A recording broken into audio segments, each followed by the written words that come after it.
niki sian. Lah aku dagelan ngeyel. Tegese ngeyel pripun? Tanggap ora butuhe teko.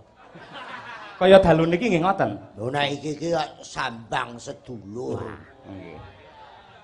Aku ora tahu. Dadi minjing paminipun kalih ibu menika monggo Pak Kirun kagem transport mboten kersa nggih, Pak. Jere sapa ya gelem. Jenengan niki ditakone molak-malik, jare sambang sedulur. Ha diparingi ibu kondang kok ora ditolaki apa dudu kere. Ngono. Nggih. Ku jane nyapa keplak-keplok bocah kuwi. Nyeluk suguhane kaya pramuka.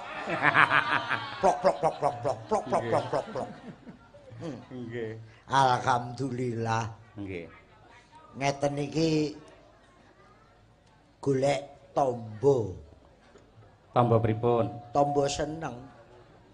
Lah sakniki kula lagi teko ten pojokan ngarep mriku wau. Nggih. Wis dilingi-lingi wong. Lho, iki Pak Kirun to? Nggih. Jenengan ditakoni. Nggih. Lah Bagio Kolik ning ndi? Batinku Sandirana ning ndi? Ora duwe TV wong ki. Lah takon tetep tak wangsuli to. Adile wong takon diwangsuli. Kanca-kanca kula nika pun sedo, pun meninggal. Ngono ki ora muni nalillahi. Lah kok karo nyawang aku ngalih, batine po. Lah kowe kok urung. Matane. Lah nggih. Dagelan karek aku iki kok. Nggih. Dagelan profesional ugi ngasta nun sewu napa Bu Kesi nika? Guru utawi dosen empu paripurna wonten ISI Surakarta dan juga menjadi penasihat Pepadi Pusat. Itulah Abah Kirun. Mulane aku nek petuk dalang iku kudu tak nasihati. Niku ra almarhum Mas Kondang, Mas Haji Kondang. Nggih. Aku ketua umum Pepadi sampean kudu Pepadi Pusat penasihat lho. Bah, nggih aku. Kersa jenengan. Lho gelem no, wong diperintah Mas Kondang. Nggih. Apa pengen ra ditanggap po? Iya. Ukurane kaya kuwi. Perintah apa Mas Kondang budal. Lah bareng tak gagas-gagas. Nggih. Arep ngasih nasihat sikit, wong mayange ya laris. Arep nasihati Kangko ya laris, Mas Yoyo ya laris, dalang-dalang laris kabeh. Terus nasihatku ki apa? Lah kok enek dalang sitok sing angel tak nasihati. Sinten menika? Sapa nen ora klentreng. Wangel tuturane. Nggih. Nasihati angel era. Nggih. Niki lho putra panjenengan Mas Senoaji karo Mbak Ayu menika anggenipun sampun minggah wonten gapuraning ngawurip netepi bebrayan agung menika tetep nyuwun wujudipun sembur donga saking pinisepuh mliginipun panjenengan Mbah. Ingkang wigati. Nggih. Manten dalu punika berbobot. Tegese? Lah gedine sakmono kuwi Iwan barang kuwi. Gedhi-gedhi iki. Nggih. Ora berbobot lho. Iwan ki gedhi. Untuk bojo ya cilik ngono. Lah ki Aji kok bojone ya cilik nih. Aku mbayangne kuwi polahe terus piye aku. Ngono. Mboten salah dibayangke nyatane sing nglakoni ya oke-oke saja kok jenengan. Manten sakniki napa iso dinasihati. Nggih. Wong nek manten biyen niku ora lugu-lugu bocah perawan desa. Nggih. Kaya Bu Haja Istiqomah karo Mas Kondang ngono kuwi biyen manten kuno. Manten sakniki sarjana kabeh kok. Wong sarjana kabeh wis ngerti karepe urip. Ora enek tuturane ya wis kono karepku kono. Pancene dalu niki luar biasa. Dek dalu kula nggih nunggoni ten Gedhong. Nggih, nalika resepsi nggih. Nggih. Ten Bandung kula mboten saged sowan Pak Haji Sukiman. Nggih saged kula pas download wedding niki kula ndugi mriki. Mboyong temanten ngunduh manten, Mbah. Lah ya download wedding. Download ki ngunduh, wedding ki manten. Dadi ngunduh manten ki bahasa gaule download wedding. Sinau ta. Dak bolak-balik dagelamu jo klitik kae. Lagi iki modern iki download wedding kok ya. Nggih. Ingkang wigati. Nggih. Wong tuwa kaya Pak Haji Sukiman. Nggih. Kados Bu Hajah Kondang Istiqomah ngoten iki. Wong tuwa kerja ki nggo apa? Nyambut gawe monggo nyenengne anak. Ten gedhong kaya ngoten, ten bakso to kuwi. Oh sik temang mejang sik kok urung-urung ngurusi panganan gumun aku. Aku nek roh bakso rumangsaku kaya kowe ya yogane terus telap. Hati-hati nek mencelat. Nggih to? Terus prihatine wong tuwa iki kanggo anak. Lho anak-anake padha mudenga. Almarhum Pak Haji Kondang, Bu Istiqomah, leh mantu kaya ngene dek bengi. Mergo nek ora bodho mensyukuri sok-sok salah tampa. Tegese pripun? Ha niki rak Bu Kondang wong kecukupan. Leres. Pak Haji Sukiman kecukupan. Turah. Ngen kula niku enek wong mantu jane ya ora anu tapi digedhek-gedhekne. Nah, kotake kosong. Buane ra nutupi. Lah kok mantene lanang diceluk kalih maratuwane. Nggih. Le, sok sing ngarep kuwi kowe lho. Ngarep kuwi kowe dikira arep diwarisi omah. Jebule kon nyewa terop kuwi kon bayari kabeh. Karepe iki ngarepi kowe. Lah iki ayu ya ngono yu. Haji engko nek kowe ning dalem Bandung ya menyesuaikan karo ning Bandung kono. Iki maune ya mung latar biasa ngono ae. Nggih. Nggih ta? Nggih. Bareng ana manten wayang lho dipasang terop. Iki ya mbung ngurmati awakmu tok kuwi. Ning ya sewengi iki tok. Saulan dipasang ngene mbokmu tele-tele no. Bu Kondang. Ya ora wong ya kagungane dhewe kok ya. Lho lah nyewa lapangane? Oh iya, Dik. Iki lapangan RB ya, Pak. Iya ngono. Kaya ning gedhong dek bengi ya ngono. Nggih. Mula diarani mbah-mbah biyen ratu sedalu raja sedina. Lho. Raja semalam prameswari sewengi. Ya ning gedhong tok kuwi dek iki. Pakaiamuke ya beda. Tamu paling jas batikan, awakmu dandani raja, ayu dandani prameswari. Wah, wong ngadep kowe mesti ndingkluk kabeh. Selamat ya. Ning ya mung dek bengi tok kuwi. Jajal kowe dandano manten kuwi seminggu ning pasar kono. Bu Kondang ra wis dipaido lah ya anake Pak Kondang saiki kok edan. Ya ta, makane raja sedina ratu sedalu. Empan papan nggih mila. Empan papan. Nggih. Ayu ya ngono, Nduk. Kowe nang omah kene, ya ta? Engko bengi kuwi Bu Kondang arep liwat kamarmu sikile jinjit. Ben ora ganggu. Aja rame-rame. Mantene turu. Wis sesuk kuwi lho ora ewang-ewang apa-apa, Bu Kondang ya ora ndukani. Terus manten kok prameswari kok. Wis sesuk yo bubu ana ning kene. Ngampek tangi jam 4 sore. Bu Kondang ya ora mungkin ndukani. Terus 3 dina kowe ya ora didukani. Ning genep sak wulan. Bangkong yo. Tonggo-tonggo ngelokne. Mantune Bu Kondang ki anu pekok. Makane cepat menyesuaikan. Wih. Mila tiyang rabi niku mboten namung bebrayanipun kakung lan putri, ning sing dirabekke niku keluarganipun. Saya melih kados Bapak Dr. Sukiman menika kalih keluarga Ibu Hajah Istiqomah Pak Kondang Sutrisno Suwargi menika sampun sae, sampun raket supeket anggenipun pasederekan mila nggih dadosipun sedaya sarwi sae, Pak. Malam benjang tanggal 17 menika dipun boyong dhateng Sragen. Nah, mriku nggih wayangan melih. Lah wong Pak Sukiman dhewe ya iso ngasta. Oh, nggih, nggih. Ya iso ndalang. Pak Kondang ya iso ndalang. Dadi iki keluarga seniman. Ning kula ndek kenangan kali Pak Sukiman. Napa? Ngantos sapriki arep gugat ki arep tak tuntut ki piye?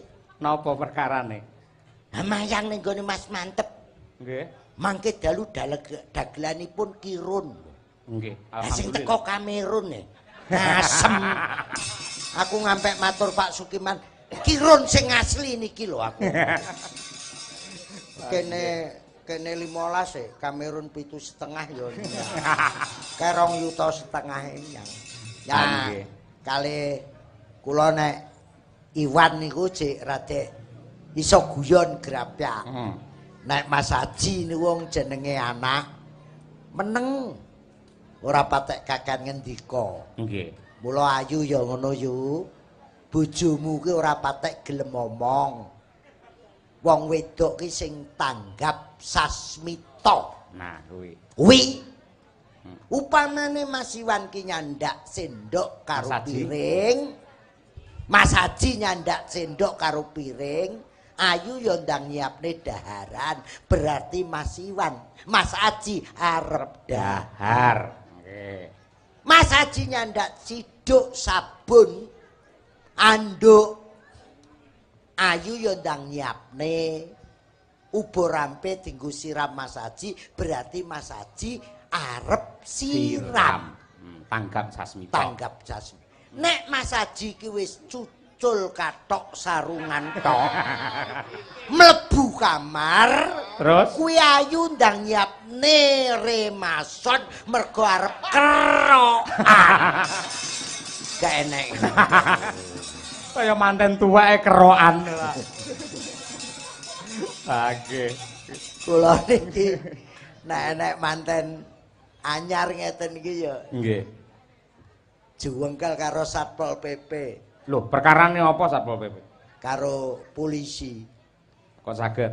Ha kula umur swidak. Nggih. Bojo kula ya wis tuwek. Lah kok Dek Juni tahun ngarep nika. Ulang tahun 15 tahun perkawinan. Lah kok mbisiki kula. Mbah, nek nyeluk kula Mbah Kung, apa?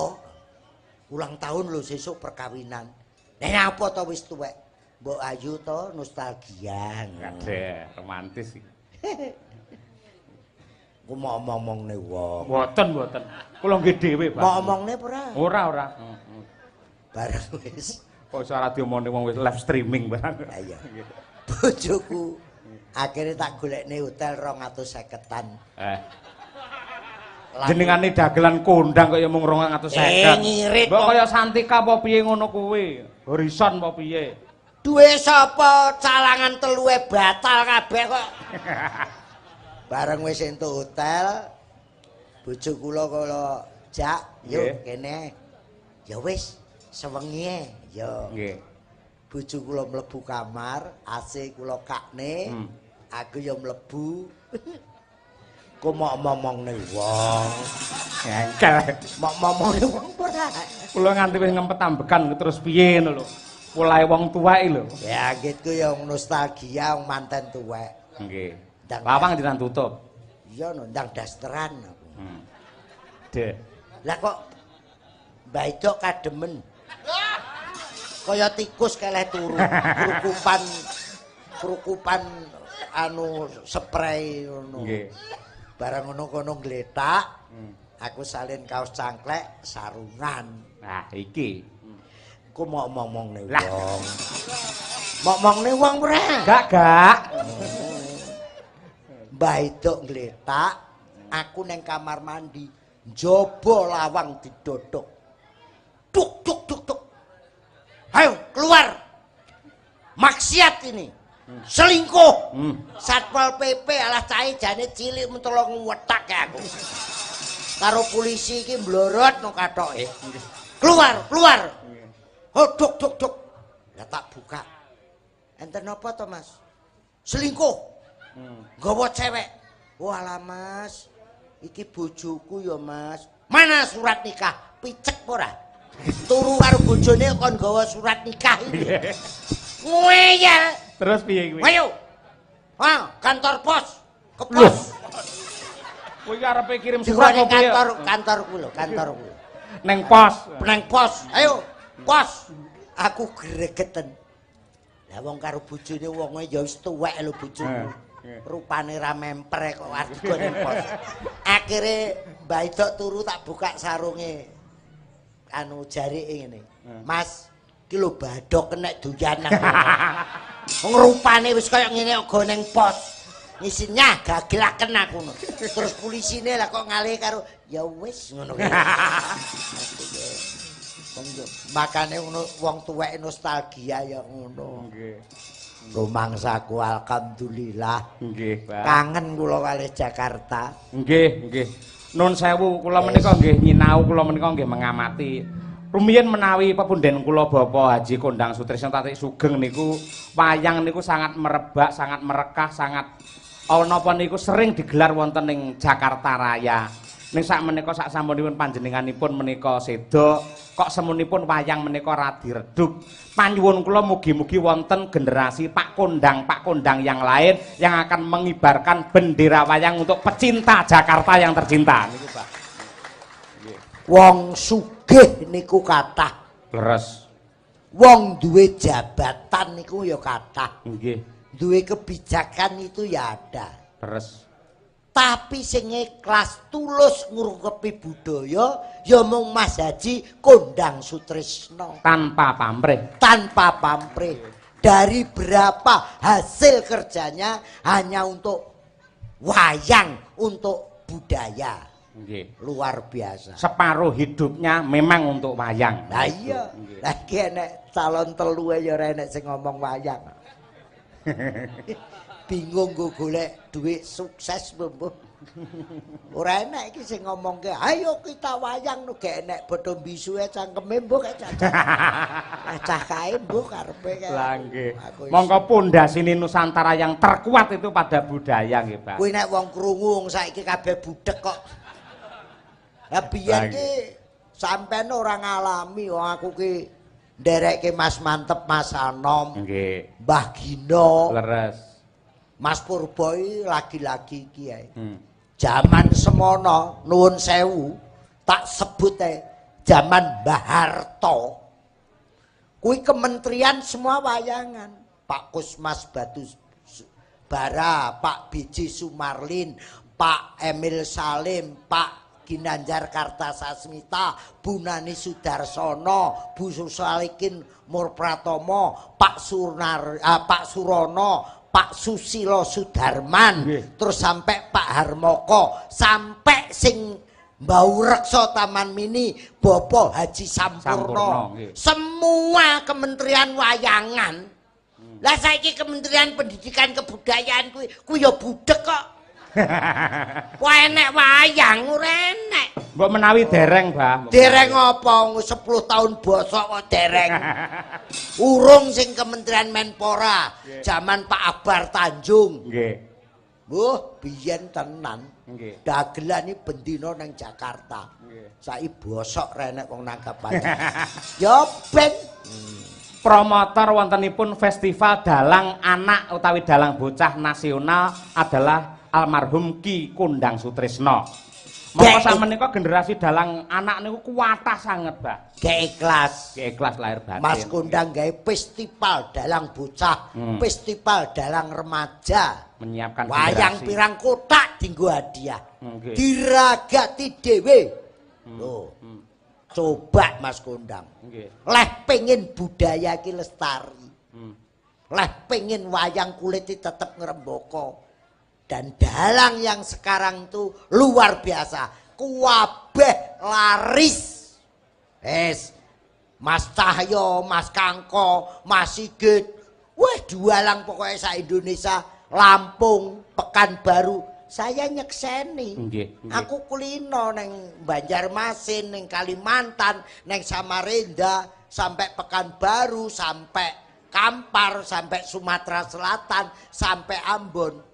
Wayang tetap lestari. Leres, nggih. Luar biasa. Nggih.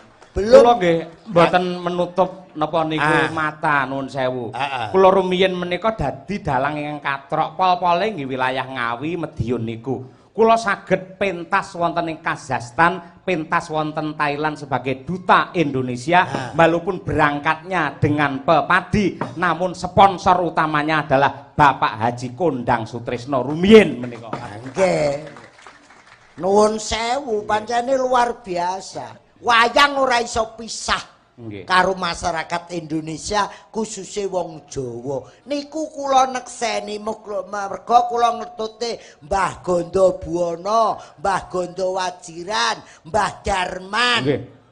Ya ta Mbah Ponia, Mbah Pringgo, Mbah Panut Darmoko, dalang-dalang sepuh. Ternyata wayang tidak bisa hilang karena isi Bandung, isi Bali, isi Jogja, isi Surakarta mencetuskan dalang-dalang muda yang profesional dan laris. Amin, amin ya rabbal alamin. Lah kok denge enek tokoh ki nyangkem ning pakelirane Warsena Sleng. Lah nggih. Pripun? Sleng pas mayang, lah oknum kuwi mau diunggahne. Kula pun pesen kok Mas Sleng kalih cah-cah sing belajar dalang, cah cilik-cilik belajar dalang. Ora sandalang. Dalang iki nek tuwek matine delak-delak, uripe delak-delak kaya kula. Lho wong kok diukur dheke. Lah Kang Salam ki ra duwe apa-apa, ayem tentrem kok. Ayo to, Mas Sukron nelorke sampean. Mas Sakri sampean wis nelorke segelar Brahma Mas Kangko. Jadi jangan mematahkan semangat anak-anak yang mau belajar dalang karena di situ membentuk karakter bangsa. Lah kok muni-muni jere aja belajar dalang, cah cilik-cilik wis tak penging engko nek tuwek dalak-delak uripe. Lah kok diukur dheke wong dheke pendalang ora payu, ya ora gablek apa-apa. Mulane bosok aku. Nggih leres kok, Mbah, nggih. Cangkeme batinku. Nggih. Wong dalang saiki sugih-sugih kok. Mulane kula ngomong kali Mas Kangko kali sampean Mas Bayu Haji. Nggih. Apike wong nika dituku mawon. Sak omahe. Wong kok dituku lho padake barang. Dalang jangkep melarat, dalang ki ukurane dudu bondo, dudu laris, ayem tentrem lan budaya. Nembang kok teko ndi aku. Sekedap kula tak ngaturi besanipun Bu Istiqomah menika ugi seniman dalang hebat nggih. Oh iya no, iya. Bapak Ki Sri Susilo Tengkleng yang telah mencetuskan lagu yang viral yaiku Imbangono Katresnanku. Nggih. Monggo Pak Tengkleng pinarak mriki. Mas aja dipleroki. Mas aja dibayai. Karepku jalani. Monggo Pak Tengkleng yo. Tingkah lakumu kudu ngerti cara.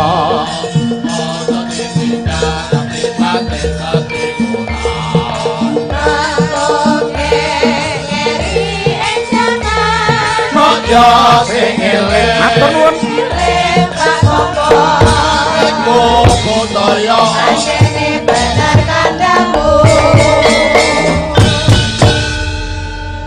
Sugeng dalu Kanjeng Rama Sri Susilo nggih.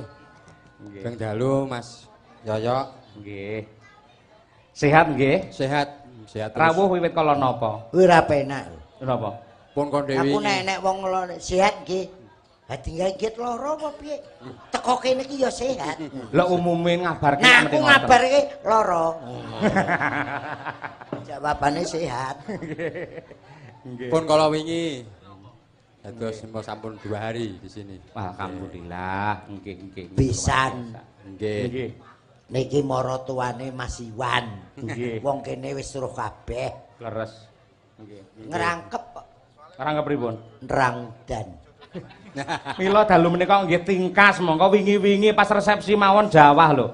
Menika dalu menika alhamdulillah tingkas. Dek dalu kliru. Kliru pripun? Biasane nek dalang nerang udan niku ora nuwun sewu celana dalem. Nggih, sempake mantene diuncalne. Nggih. Lah kula neng pas kamar mandi, lah kok sempak kula sing diunggahne. Narada ra tremimo. Akhirnya deres niku. Deres Dek. Apik. Ha iya. Nerang udane deres. Apa enek wong nerang udan ngangge Sony. Ha iya. Nggih. Reader kok. Reader. Wah, modern nggih, nggih. Monggo paring dawuh. Nggih. Pak Tengkleng nggih. Niki penontonnya hebat lho, Nggih. kuatah sangat. Alhamdulillah. Jakarta memang penonton paling hebat. Nggih. Paling hebat di Jakarta. Dawuh leres, dawuh leres. Nggih. Nggih. Kula sampun marambah makaping-kaping menika niteni. Nggih. Nek Jakarta kawontenanipun pancen nggih nomor 1 menawi bab wayang ngeten niki mboten perkara dalange niku apik, sindene ayu, lakone becik niku mboten. Kenapa kok penonton sebanyak ini? Ini adalah salah satu kepedulian penonton Jakarta Raya terhadap kelestarian budaya Indonesia niku. Urung nek nang Marakas. Wah, nggih. Wah, menika pun kebak melih. Wis. Nggih. Ah beda nek mayang ning Sragen. Anggere wis bar limbukan mung kari wong loro. Kono ki bakule ora enek lho. Enek wayang kulit arep ngombe kopi tuku ora enek. Kebangetan tenan kok. Ha iya. Mau bagus sitok no reneng. Ha iya. Wis Sragen. Ning apike kerep nanggap wayang. Lah niki apike. Kuwi hobi. Hobi. Padha karo Jawa Timur, Sidoarjo, Lamongan, Gresik, Mojokerto. Senengane nanggap ludruk. Ning jangger wis jam 11 ke blas renek. Sing main karo sing delok iki akeh sing pemaine. Kulino nunggoni karek banci tuwek-tuwek ngono. Ayo nggih, pesing ngono ayo nggih. Monggo badhe kepareng dana swanten mestinipun Nggih. kados adat ing sampun Pak Tengkleng. Nggih. Dongaku ya sitok. Nggih. Menapa, Pak? Iwan sakinah mawaddah warahmah. Amin. Aji sakinah mawaddah warahmah. Nggih. Aja kaya iki. Sakinah ora mawaddah ora. Iya to. Warahmah ya wis ora. Enak ijen ae. Tuku wae rasane padha. Rasane padha. Sing tuwa yo ngajari ora bener ngono Lah arep apa? Arep rabine ya tuwas ngendat. Ingkang dipun esti namung setunggal menika manekung dumateng ngarsanipun Gusti menika Pak Tengkleng menika. Nggih. Buktinipun Mas Bima menika nggih sampun sukses sak menika dados dosen wonten ISI Surakarta. Lho Hebat Bima. Nggih. Untunge kok kuliah nang isi. Kok nang omah ngono. Badhe nyekar menapa Pak Tengkleng? Nggih, menika Nggih. dandang gula mangke dawahke imbauno katresnanku. Heeh. Siap. Sagete nggih mung niku lagune dhewe sing apal lagune dhewe. Iya, pokoke ciri khase Mas Tengkleng. Nggih. Mayang terus niki. Alhamdulillah. Kula delok YouTube-e niki. Wah, jan. Wes. Amin amin, Mbah. Mayang kok apik Ram. Nggih. Mangga. Yogyanira kang para prajurit Rumangsamu ki aji ki tentara napa piye? Heh? Witeno Ya mbok pamintaku manten. Kok iso Yogyanira kang para prajurit? apale kuwi. Kuwi nek ditanggap angkatan darat. Utawa kata apale kuwi? Apale mung kuwi. Kok tak bisiki. Pamit aku lho kowe. Sarambute. Datar nggih sarambut tok sarambut. Kuwi mondol. Mboten napa-napa nggih. Nggih. Sido asih kok. Pamintaku nimasita asih atot runtut tansah reruntungan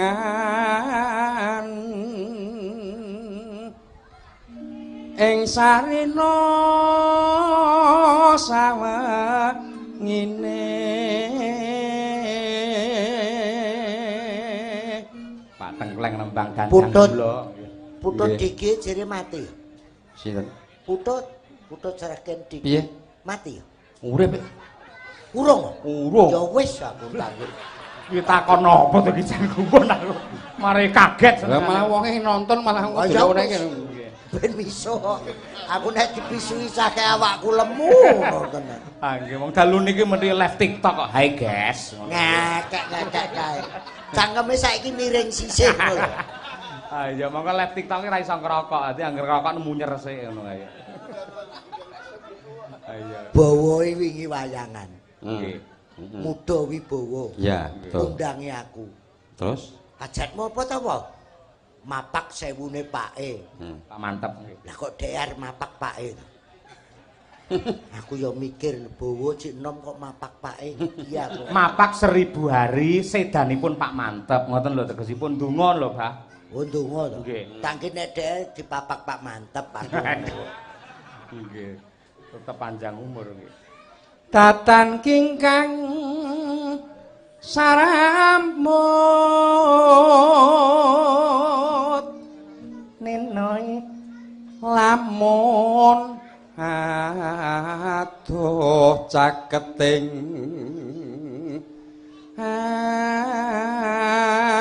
ati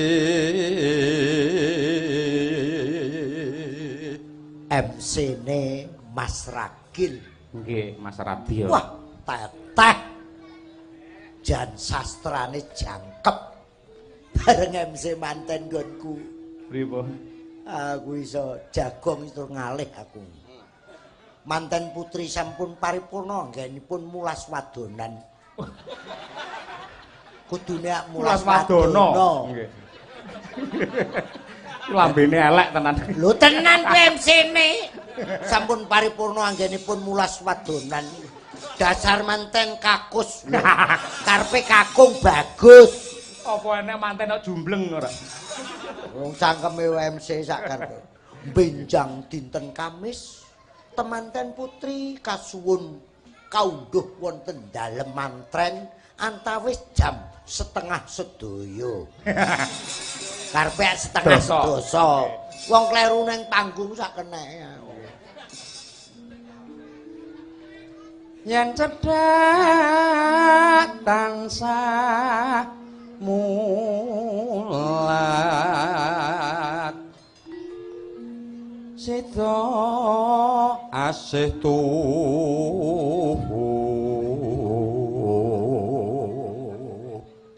tembang menika ugi kula aturaken dumateng pepunden kula Bapak Purnawirawan Bapak Dodi Wijanarka menika ugi kepareng mirsani lumantar streaming ngaturaken salam hormat dumateng Ibu Hajah Istiqomah mugi berkah. Ya matur nuwun. Bapak Hakim Agung Nggih. ugi lenggah. Pak Yanto nggih. Nggih. Bangun Pak Yanto. Pak Yoga Mandura. Mandira, Pak. Pak Yoga Mandira. Kuwi nek jaman anggarane isih wayangan. Iki karek Mandura. Kari nesu wae lek Mandura. Mangga Pak Neng. pindho mimilan mintuna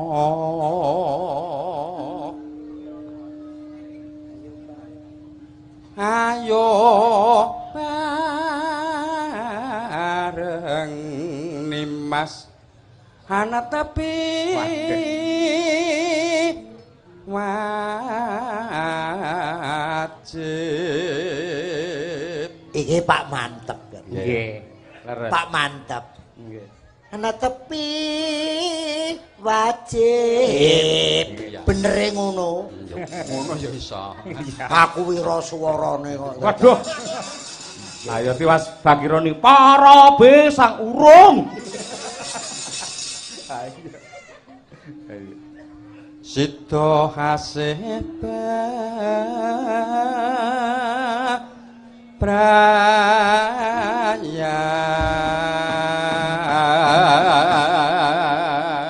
Nyuwun tepuk tangan kagem Pak Sri Susilo Tengkleng para kadang. Ya, dan lumantar tembang dadi donga temrapipun mempelai kekalih mugi-mugi dados kasuwargan wonten ing alam padang. Ya, Nah iki saben dina mung ngalamun jroning sapi samun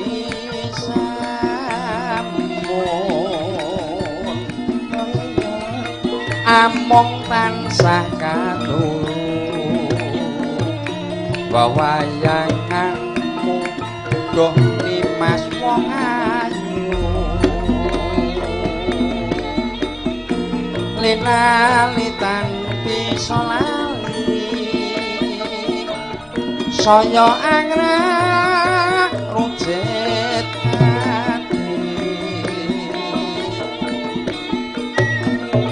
lewatmu wong manis amung kumantil ing padhaning netra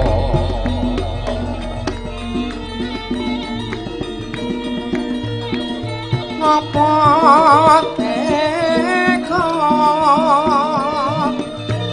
sirani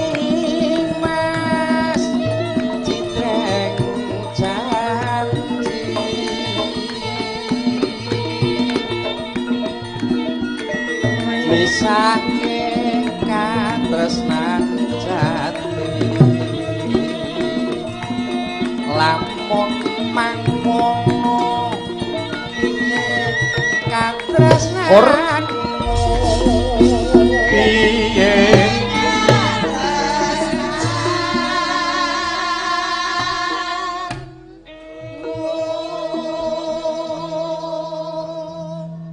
mongko nimas katresnanku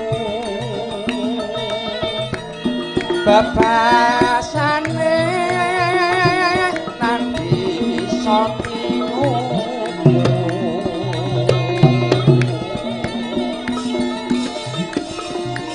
sunduk lan prasaku tak korbanake jiwa lan ragaku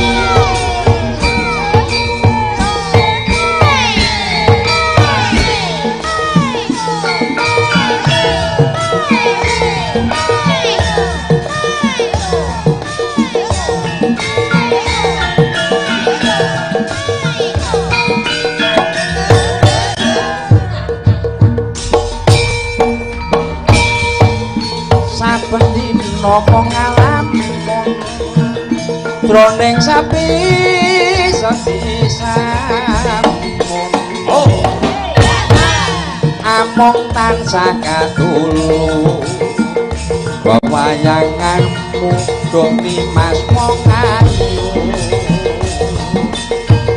linalitan bisa lali saya angrat usit lewatmu wong manis mung mandil ing padhaning netra apa teka sirani mas diteng cantik misake katresnan jati lamun mangkono piye katresnanmu mongko nimas katresnanmu babasane tan bisa condok lan prasayaku korbanake jiwa lan ragaku